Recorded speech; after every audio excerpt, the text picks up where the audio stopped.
दर्शन सरवा हो।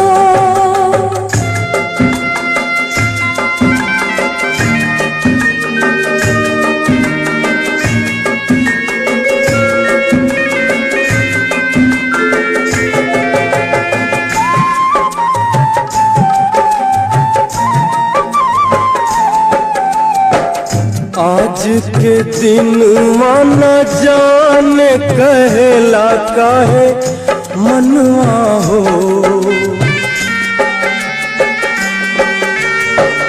आज के दिन माना जाने कहला काहे मनवा हो।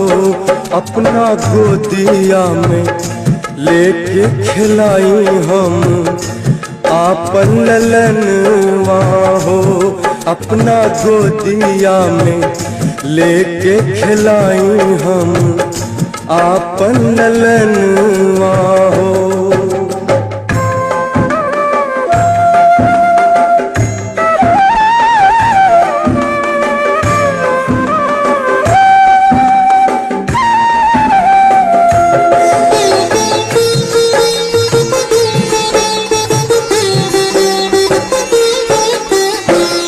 अंगना में उतरल होई गगनवा के चनवा हो।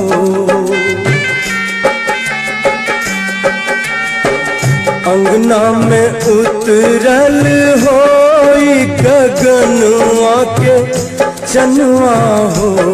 अपना गोदिया में कैसे खिलाई हम आपन ललनवा हो। अपना गोदिया में कैसे खिलाई हम आपन ललनवा हो। माई असी